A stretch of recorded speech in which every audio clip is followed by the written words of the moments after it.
Hello friends, sharp study bye USR channel में आपका स्वागत है। फ्रेंड्स, आज के इस वीडियो लेक्चर में हम आपको भारत के प्रमुख पर्वत एवं पहाड़ियों के बारे में बताएंगे कि भारत में कौन सा पर्वत किस दिशा में है और कौन सा पर्वत सबसे ऊंचा है और कौन सी पहाड़ियां भारत में, क्योंकि इससे संबंधित बहुत से क्वेश्चन आते हैं और ये बहुत ही इम्पोर्टेंट है सभी प्रकार के स्टेट पीसीएस के लिए, UP triple SC PET exam के लिए और यहाँ तक कि यूपीएससी के कुछ कोड वाइज जो क्वेश्चन आते हैं उनके लिए बहुत इंपॉर्टेंट। तो हम आपको देरी न करते इसको आप बताते हैं कि कौन सा पहला नंबर। तो हमें बस इतना जानना है कि जो भारत का जो हिमालय क्षेत्र है, वो हिमालय क्षेत्र को देखा जाए तो देखते हैं कि उत्तर का क्षेत्र जो है वो मतलब 4 भागों में बांटा गया। कितने भागों?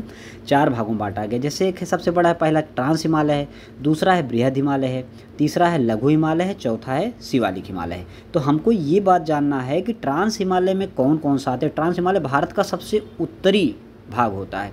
जैसे ट्रांस हिमालय जो होता है उसमें काराकोरम श्रेणी आ जाती है, कैलाश मानसरोवर आता है, जास्कर आ जाता है, लद्दाख आ जाता है, राकापोसी ढाल विश्व का सबसे बड़ा ढाल है वो लद्दाख में ही आता है।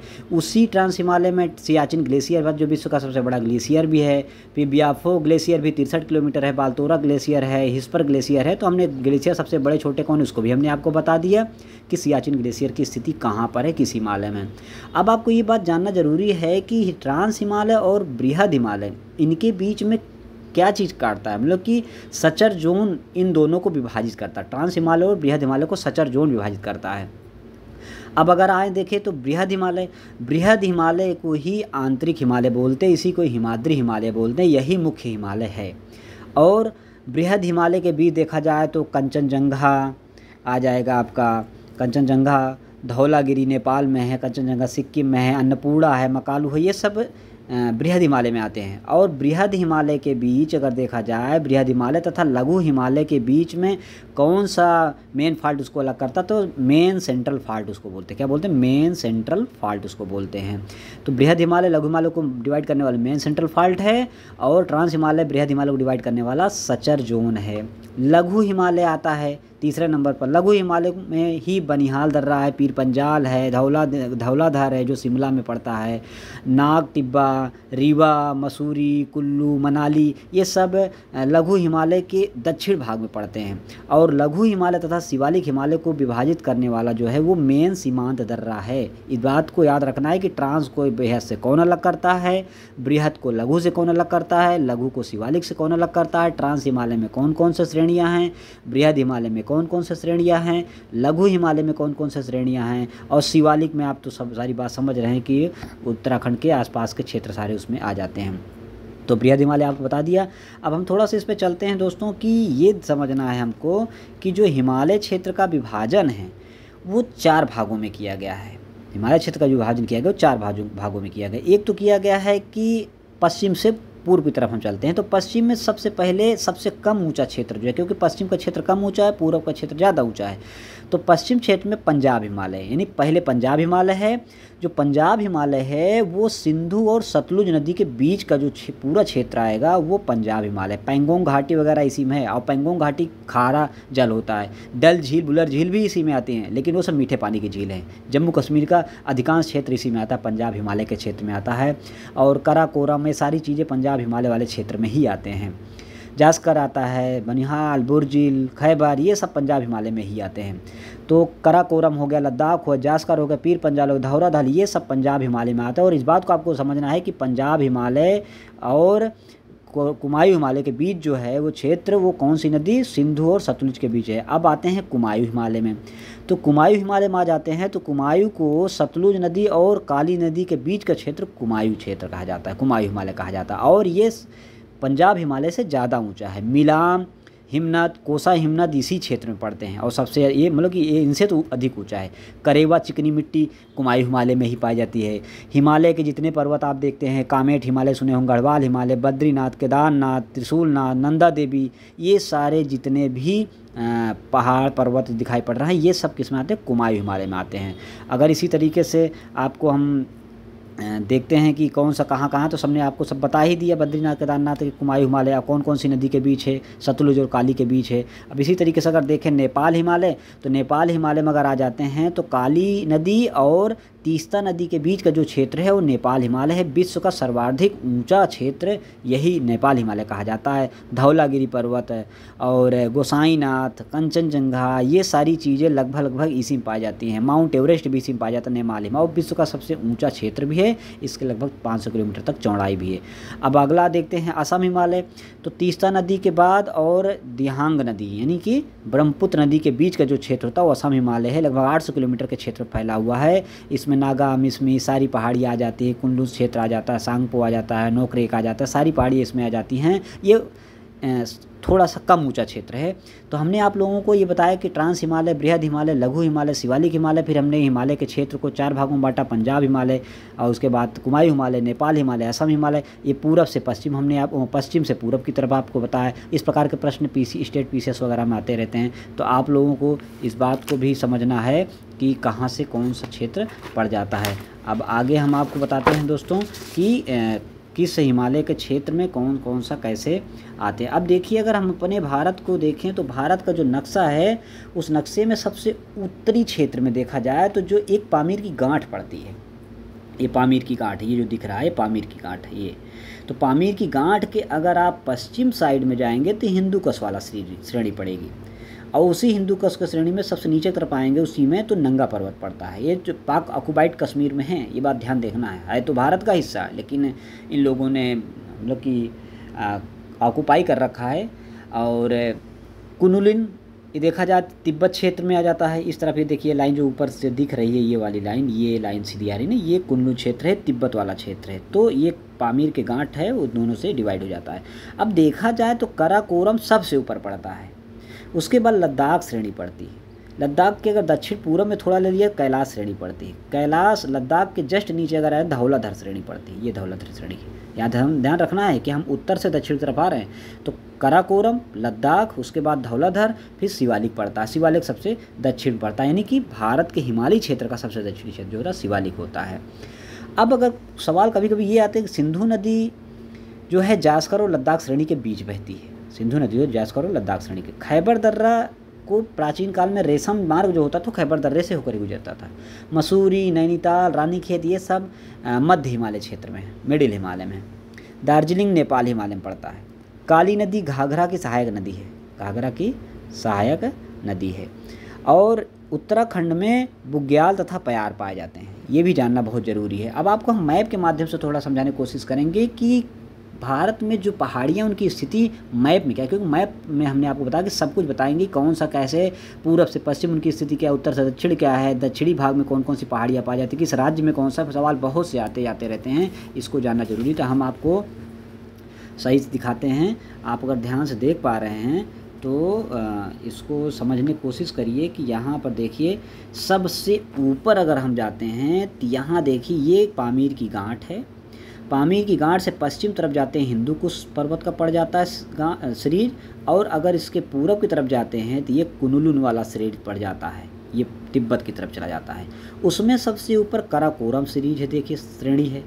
काराकोरम के नीचे तुरंत नीचे आते हैं लद्दाख पड़ जाती है। अब इसी लद्दाख क्षेत्र हालांकि थोड़ा विवाद का क्षेत्र बना, लेकिन लद्दाख भारत का क्षेत्र, इस बात को जानना बहुत जरूरी है। लद्दाख में ही पेंगोंग घाटी है, दौलत ओल्डी बेग भी है जो भारत का सबसे ऊंचा हवाई पोर्ट भी है, और यहाँ पर पेंगोंग पड़ जाएगा, गलवान घाटी भी यहाँ पड़ जाती है, और पेंगसोंग झील भी यहीं पड़ जाती है, चुन्नुल पड़ जाती है यहीं पे। तो ये थोड़ा इस बीच चर्चा का विषय भी बना भारत और चाइना के बीच, लेकिन वो भारत में पूरा आता है। हालांकि अधिकृत चाइना भी कहता है कि मैं हमारा क्षेत्र, इस पर भी थोड़ा बहुत इसने कुछ आगे बढ़ने की कोशिश भी किया था। तो देखें अगर काराकोरम के अगर पश्चिम साइड में तो बोर्ड पीक पड़ता है, बहुत ऊंचा पर्वत ये भी है। नंगा पर्वत बोर्ड पीक के नीचे है, हालांकि पीओके में पड़ता है लेकिन भारत का ही अभिन्न अंग है। तो बोर्ड पीक के नीचे नंगा पर्वत है। नंगा पर्वत देखिए पश्चिम पूर्व साइड में आप जाएंगे तो जास्कर श्रेणी पड़ती है, ये जास्कर श्रेणी है। ध्यान देते रहिएगा, मैप से आपको जितना समझ में आएगा उतना शायद है और सब चीज़ों से। काराकोरम के नीचे कौन है, जास्कर श्रेणी, वो लद्दाख का क्षेत्र है। उसके बाद लद्दाख श्रेणी पड़ जाती है, काराकोरम जास्कर लद्दाख श्रेणी पड़ जाती है। लद्दाख श्रेणी में हमने बताया कि इसका दक्षिणी पूर्व में चले तो कैलाश श्रेणी पड़ जाती है। ये पूरा क्षेत्र यहाँ से यहाँ तक का जो क्षेत्र है ये ट्रांस हिमालय का क्षेत्र है। यहाँ से काराकोरम, जास्कर, लद्दाख ये सब ट्रांस हिमालय के क्षेत्र, देखिए हमने लिखा भी है। अब ये हमने लाइन जो खींचा है, ये वाली लाइन, ये आपका बृहद हिमालय का क्षेत्र है। ये यहाँ से ले कर के नामचा बरवा तक, पंजाब हिमालय में नंगा पर्वत से लेकर के नामचा बरवा तक, ये मतलब कि अराकानोमा घाटी के आसपास तक का पूरा क्षेत्र हिमालय, बृहद हिमालय कहा जाता है। इसे आंतरिक हिमालय बोलते हैं और इसे मुख्य हिमालय बोलते हैं। तो इसमें भी सारी चीज़ें अलग अलग सिचुएशन में आप चित्र के माध्यम से बता दिया। अब बृहद हिमालय के जस्ट नीचे आ जाएंगे तो नीचे आते पर लघु हिमालय पड़ता है। लघु हिमालय में भी बहुत प्रकार के हमने पर्वतों के बारे में वहाँ पर भी आपको इससे पहले बताया था। उसके नीचे शिवालिक हिमालय पड़ जाता है। शिवालिक उत्तराखंड के आसपास का क्षेत्र और नेपाल को थोड़ा लेते हुए पड़ जाता है। अब अगर आपको हम देखें मैप वाइज तो अरावली पर्वत ये सबसे पुरानी अवशिष्ट पर्वत का उदाहरण है। अरावली देखिए, अरावली है। अरावली के जस्ट दक्षिण साइड में आएंगे तो बिंद पड़ती है। बिंद के भी दक्षिण में आएंगे सतपुड़ा पड़ता है। सतपुड़ा एमपी में पड़ता है। अरावली राजस्थान और दिल्ली के क्षेत्र को घेरे हुए, हरियाणा के पास में कुछ है। बिंद पर्वत मध्य प्रदेश और उत्तर प्रदेश के जो है दक्षिणी पूर्वी किनारा लिए हुए है। बिंद पर्वत के पश्चिम में कैमूर पहाड़ियाँ पड़ जाती हैं। ये बात ध्यान देना है, ये बिहार में पड़ता है। कैमूर के अगर थोड़ा सा देखा जाए पूर्व की तरफ जाएंगे, मतलब कैमूर तो बिंद के पूर्व में है। कैमूर के पूर्व में जाएं तो सारामती पीक पड़ जाता है। हजारीबाग भी इसके पूर्व में ही पड़ जाता है। ये झारखंड में पड़ जाता है। सारामती पीक जो है, हालांकि जो सारामती पीक है ये तो पड़ जाता है आपका इम्फाल के आसपास पड़ जाता है। तो ये हमने यहाँ पर लगा के खींच दिया था। इसी तरीके से देखा जाए सतपुड़ा है। सतपुड़ा के नीचे अगर आप वहाँ जाए, देखिए अजंता दिख रहा है। ये हालांकि अजंता जो पहाड़ी है ये तो पड़ जाता है महाराष्ट्र में। अजंता के नीचे देखिए सतमाला पहाड़ी है। सतमाला के नीचे देखिए बालाघाट की पहाड़ियाँ हैं। ये बालाघाट एमपी और महाराष्ट्र के बीच और छत्तीसगढ़ के बॉर्डर के पास पड़ जाता है। हरिश्चंद्र की पहाड़ी उससे थोड़ा सा जो है नीचे पड़ जाता है। ये भी महाराष्ट्र में है। ध्यान देते रहिए कि कैसे हम उत्तर से दक्षिण की ओर आ रहे हैं। अब हरिश्चंद्र पहाड़ी के ही नीचे अलसुबाई की पहाड़ी है। महाबलेश्वर की श्रेणी भी उसी के नीचे है, अलसुबाई के नीचे। अब अगर थोड़ा सा हम आ जाते हैं गुजरात क्षेत्र में तो मांडो पहाड़ी गुजरात क्षेत्र में है। ये मांडो पहाड़ी देखिए गुजरात क्षेत्र में है। और गोरखनाथ चोटी भी गुजरात क्षेत्र में है। ध्यान देना है कि गोरखनाथ उत्तर प्रदेश में समझ जाइएगा। अब उसके बाद अगर हम और नीचे आते हैं तो सीधे से इस साइड में अगर आते हैं, नीचे की साइड में देखते हैं तो ये पूरा क्षेत्र से कर्नाटक का क्षेत्र, इसमें बहुत पहाड़ियाँ हमने यहाँ पर दुद्धा बेट्टा पड़ जाती है। दुद्धा बेट्टा फिर नीलगिरी पड़ जाती है जो तमिलनाडु और उसके क्षेत्र। हालांकि यही पूर्वी और पश्चिम, पूर्वी देखिए हमने यहाँ पर लिखा है कि पूर्वी प्लस पश्चिम का मिलन स्थल है। पहाड़ी की रानी नीलगिरी को ही बोलते हैं। नीलगिरी की पहाड़ी को पहाड़ी की रानी बोलते हैं। अब अन्नामलाई जो है वो नीलगिरी की पहाड़ी के नीचे है। वो केरल के आसपास पड़ती है, तमिलनाडु और केरल के बॉर्डर पर पड़ती है। इलायची की पहाड़ियों को कार्डमम की पहाड़ी बोलते हैं। ये देखिए हमने इलायची की पहाड़ी कार्डमम पहाड़ी बता दिया है। कार्डमम पहाड़ी एकदम सबसे दक्षिणी किनारा जो है इलायची और कार्डमम पहाड़ी पड़ती है, ये सब केरल में। और उसी के जस्ट मतलब पैरेलल में चलते हैं तो पंचमलाई पड़ती है। पंचमलाई के जस्ट ऊपर जो है सेवराई पहाड़ियाँ पड़ती हैं। सेवराई की पहाड़ियाँ ये तमिलनाडु क्षेत्र में आ जाती है। सलेम क्षेत्र जो होता है तमिलनाडु का, उससे ऊपर चलने पलनी की पहाड़ी पड़ती है। तमिलनाडु क्षेत्र में पलनी की पहाड़ी ये देखिए। पलनी की पहाड़ी से ऊपर की तरफ अब हम चल रहे हैं उत्तर, मतलब कि पूर्वी और उत्तर की छोर पर चल रहे हैं, ये दक्षिण भारत से। अब देखिए कभी मिलान करने का आता ना कि कौन पूर्व से पश्चिम करिए, उत्तर से दक्षिण करिए, तो पलनी है। पलनी के ऊपर आपको हमने दिखाया कि ये देखिए जवादी की पहाड़ियाँ हैं। जवादी की पहाड़ियों के ऊपर देखिए ये हमने जो है यहाँ पर दिखाया है, ये कौन सा है, पंचमला है। पंचमला के ऊपर अगर ध्यान से देखिए तो ये हमने यहाँ पे चित्र दिखाया है, ये नागरी पहाड़ी है। और नागरी पहाड़ी है। अब यहाँ पर अगर देखा जाए नागरी के ऊपर जो है रामगिरी की पहाड़ी है। ये रामगिरी आंध्र प्रदेश में पड़ता है।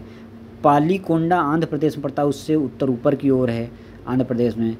पालीकोंडा के बाद में है वेनकोंडा पड़ता है। तो वेनकोंडा देखिए उसके ऊपर, पालीकोंडा के ऊपर है। वेनकोंडा के ऊपर नल्ला मल्ला की श्रेणियाँ हैं, ये आंध्र प्रदेश में है। आंध्र प्रदेश से और थोड़ा सा ऊपर अगर हम चले जाते हैं तो महेंद्रगिरी उड़ीसा में पड़ता है। ये देखिए महेंद्रगिरी। और महेंद्रगिरी के थोड़ा सा ऊपर अगर चले जाते हैं मलयगिरी पड़ता है। ये देखिए हमने चित्र बनाया, उड़ीसा में पड़ जाता है। मलयगिरी से थोड़ा सा और ऊपर तो गढ़जात की पहाड़ी उड़ीसा में पड़ जाता है। उसके ऊपर और क्षेत्र बीच में चले जाएंगे तो दंडकारण्य का क्षेत्र जो छत्तीसगढ़ और उड़ीसा के बीच का क्षेत्र है वो दंडकारण्य का क्षेत्र है। तो ये पहाड़ियाँ उसकी हैं। अब हम थोड़ा सा ही इस क्षेत्र में आ जाते हैं कि यहाँ पर देखिए ब्लू पीक। ब्लू पीक जो है ये देखिए कोहिमा के आसपास का क्षेत्र पड़ जाता है। ये हम पूर्वी भारत में चल रहे हैं, बिल्कुल नॉर्थ ईस्ट एकदम बिल्कुल जा रहे हैं। फिर ब्लू पीक है, फिर मिजो हिल है, मीजो हिल देखिए यहाँ पे। अब अगर यहाँ देखा जाए बांग्लादेश से लगा गारो, गारो से पूर्व की तरफ जाएंगे खासी, खासी से पूर्व की तरफ जाएंगे जैंतिया। ये एकदम सेरेल लगी हैं, ध्यान देना। अगर आएगा कि पूरे से पश्चिम सेट करो तो आपको सेट करना है इस तरीके से। नोकरेक उसके ऊपर है, सिक्किम से थोड़ा सा नीचे पड़ जाता है। अब यहाँ देखिए चित्र हमने बनाया है कि ये क्या चीज़ है, तो ये आपका नागा हिल्स है, ये नागा हिल्स है ये वाला। नागा हिल्स के ऊपर देखिए अरुणाचल प्रदेश साइड में, असम अरुणाचल प्रदेश साइड में, तो वहाँ पर जाता है मिसमी की पहाड़ियाँ। ध्यान देना, मिसमी की पहाड़ी सबसे ऊपर की तरफ है। और मिसमी से आप थोड़ा सा उत्तर की तरफ आते जाएंगे, उत्तर और पश्चिम की तरफ, तो ये पड़ जाएगा डफला की पहाड़ियाँ पड़ जाता है। तो हमने आपको सारी जितनी भी थी अरावली, बृहद, विंध्य हिमालय, कैमूर, सब कुछ बताने की कोशिश किया है। हालांकि यहीं पर विंध्य हिमालय के बीच में, सतपुड़ा के बीच में आपको पड़ जाएगा आपका महादेव की पहाड़ियाँ पड़ जाती हैं। यहाँ पर पारसनाथ की पहाड़ियाँ पड़ जाती हैं, पारसनाथ की पहाड़ियाँ, महादेव की पहाड़ियाँ यहाँ पर पड़ जाती हैं। तो ये सारी पहाड़ियों के बारे में हमने बताया और इनकी दिशाओं के बारे में बताया, किस क्षेत्र में पड़ती हैं, किस राज्य में पड़ती है। हमने लगभग सारी पहाड़ियाँ जितनी थी, जितने पर्वत थे इंपॉर्टेंट, उनके बारे में बताने की कोशिश किया। आप लोगों मैप के माध्यम से बताने, कोई कन्फ्यूजन हो तो आप लोग इसमें मैप का सहारा लीजिए, मैप से आपको ज़्यादा से ज़्यादा क्लियर हो जाएगा। तो लगभग हमने जितने भी UPPCS या MPPSC या UPSSC या SSC, इन सब एग्ज़ाम में, या UGC नेट वगैरह में कभी कोई चीज़ जनरल नॉलेज के रूप में आ जाते हैं, तो हमने लगभग सारे पहाड़ पर्वत, उनके राज्यों की स्थिति, कौन सा हिमनद कहाँ का, इसे सब कुछ बताने की कोशिश किया। आई होप दोस्तों आप लोगों को अच्छा समझ में आया। अगर वीडियो समझ में आता है तो आप लोग इसको वीडियो को लाइक करिए, शेयर करिए, सब्सक्राइब करिए और कमेंट भी करिए, और ज़्यादा से ज़्यादा आप लोग इसको शेयर करिए। धन्यवाद दोस्तों।